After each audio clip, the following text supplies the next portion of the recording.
Você já parou para pensar se tudo o que nos contaram sobre religião, política e poder é realmente verdade? E se a história que você acredita ser sagrada, na verdade, for apenas uma adaptação de narrativas muito mais antigas, usadas para manter você obediente? O que vou revelar aqui pode abalar algumas certezas, mas também pode libertar sua forma de enxergar o mundo. Porque o que está em jogo não é apenas fé ou crença, é a sua liberdade de pensar. Durante séculos, fomos conduzidos a acreditar em uma separação entre Estado e religião.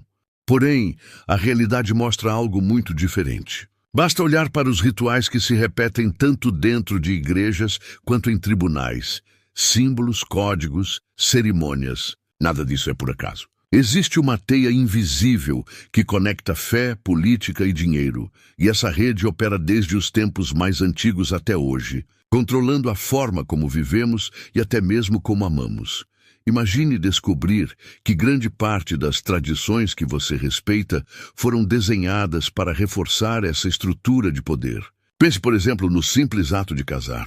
Hoje você não pode se unir oficialmente apenas pelo vínculo espiritual. É preciso pedir permissão ao Estado, pagar taxas e validar contratos diante de autoridades. Se esse amor falhar, não se busca mais a Deus, corre-se para um tribunal. Isso mostra como religião e governo caminham juntos, mesmo quando juram estar separados. Essa união secreta não é novidade.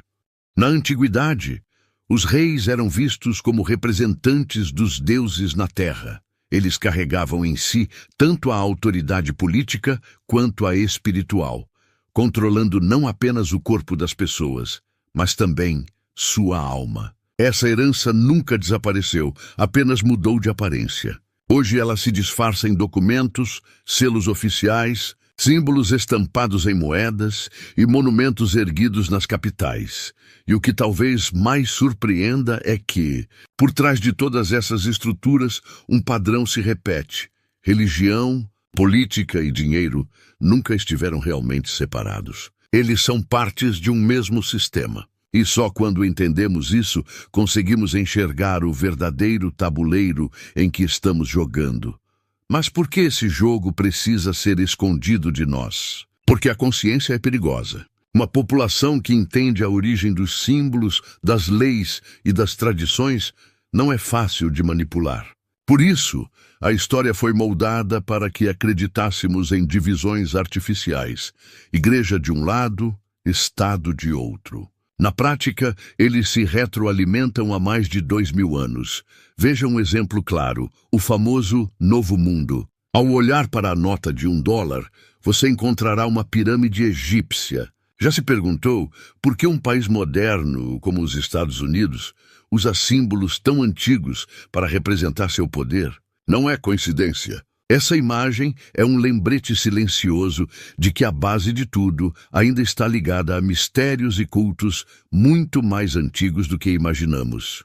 O mesmo vale para monumentos políticos. O obelisco, em Washington, por exemplo, carrega um significado simbólico que vai muito além da arquitetura.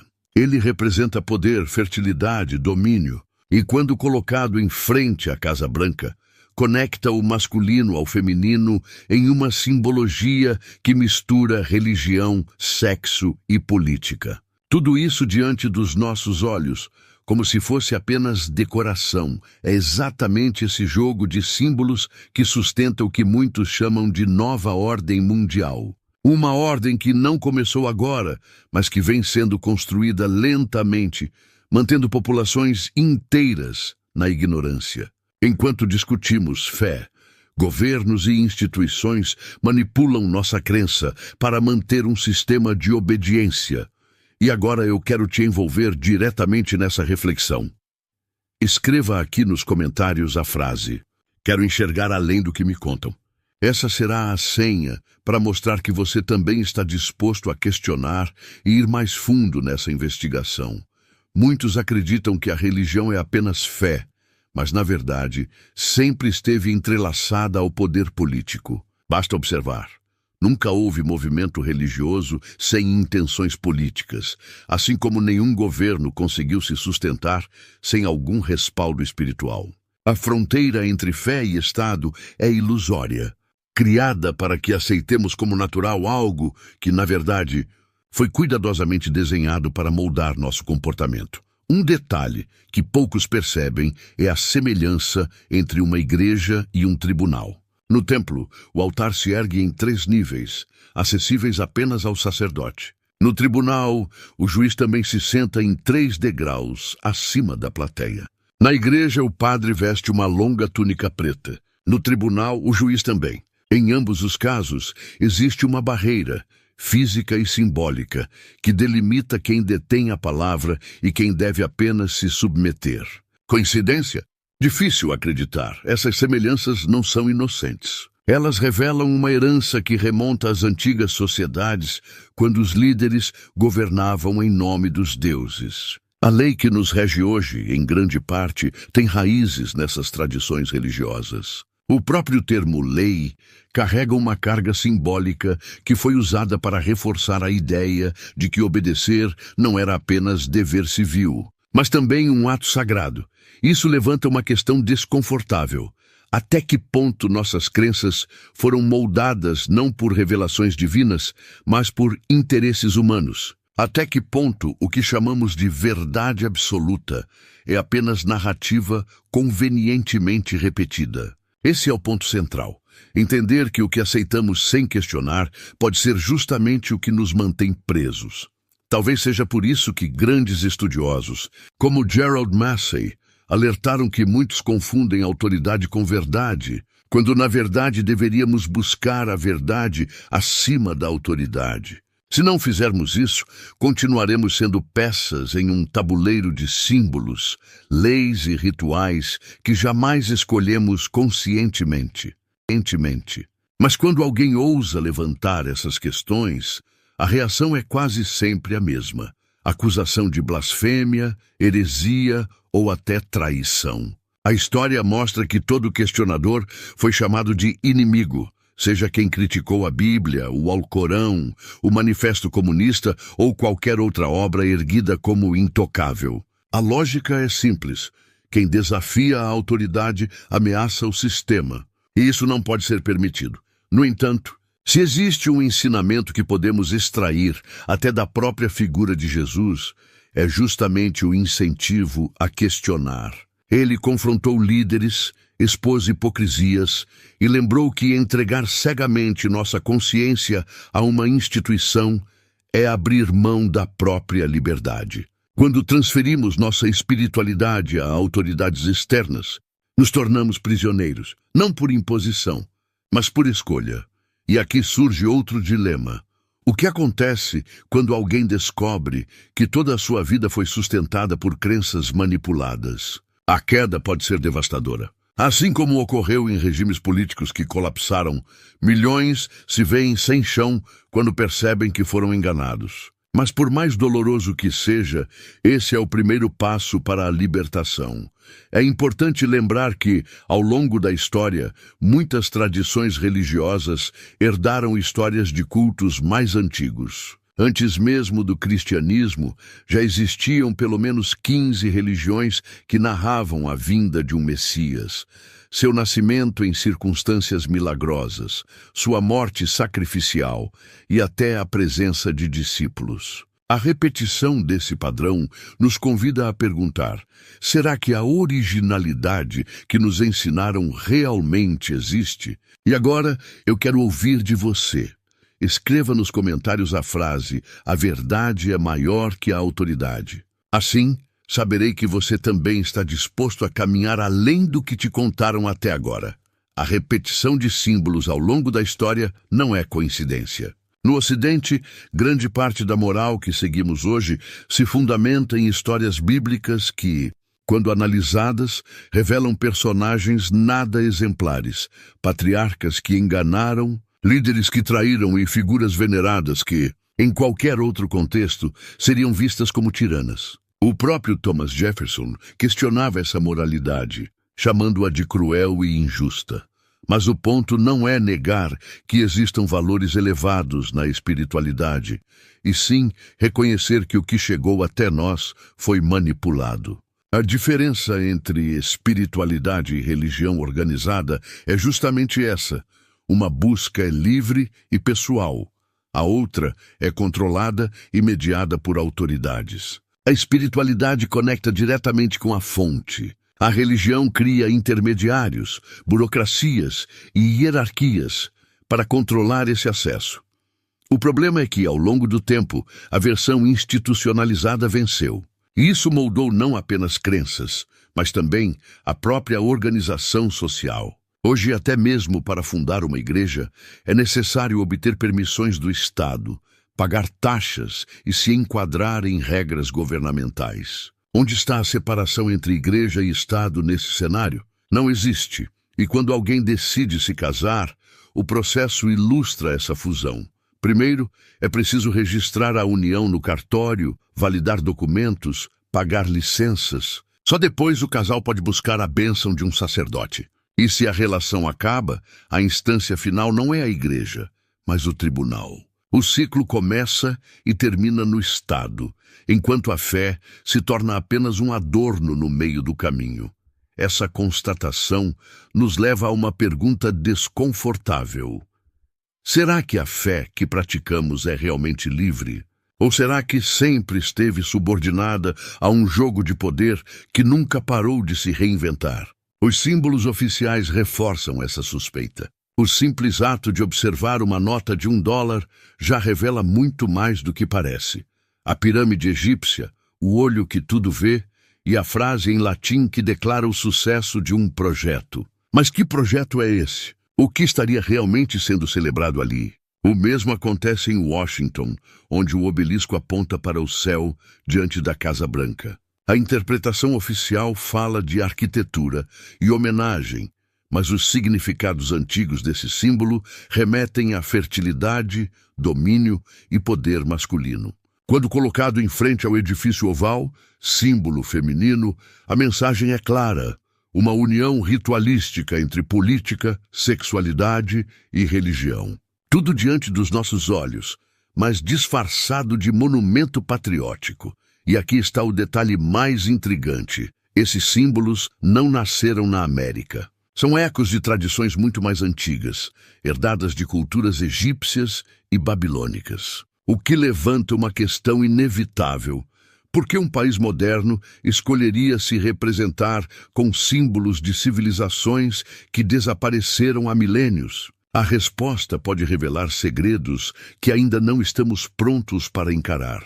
Esse mesmo padrão se repete em discursos, rituais de posse, celebrações nacionais. Há sempre uma camada visível, o espetáculo para as massas, e uma camada oculta, conhecida apenas por quem entende os códigos. E é nessa segunda camada que as verdadeiras decisões são tomadas. Agora, quero te provocar a refletir. Se os símbolos mais importantes do poder moderno têm origens em cultos antigos, o que mais do nosso cotidiano pode estar carregado de significados ocultos que simplesmente aceitamos sem perceber? Muitos ainda acreditam que esses questionamentos são exagero, mas basta observar a forma como as histórias religiosas foram transmitidas. O maior livro sagrado do Ocidente não surgiu isolado. Ele foi tecido a partir de narrativas anteriores. Antes do cristianismo já havia relatos de deuses nascidos de virgens, que tiveram 12 seguidores, foram perseguidos, crucificados e ressurgiram depois da morte. O que a tradição fez foi repetir, adaptar e consolidar como se fosse algo único.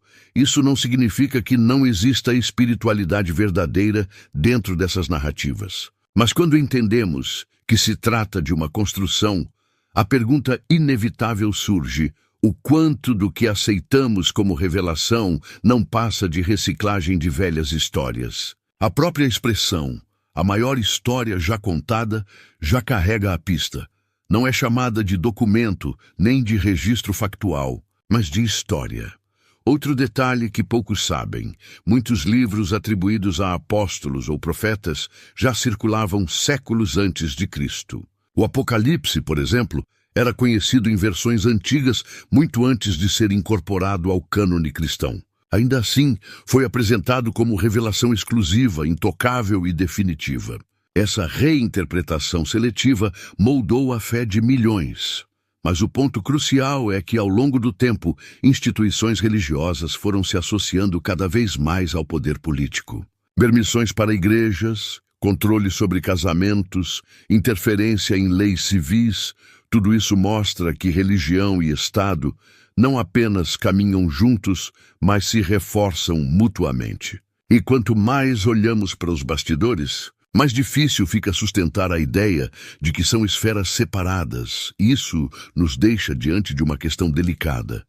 Se até mesmo os alicerces da nossa fé foram reescritos e adaptados por interesses humanos, o que resta como verdade autêntica? Para compreender isso, precisamos olhar para além do discurso religioso e analisar as raízes simbólicas. Desde a antiguidade, os povos reverenciavam os astros. O sol, em especial, era visto como salvador.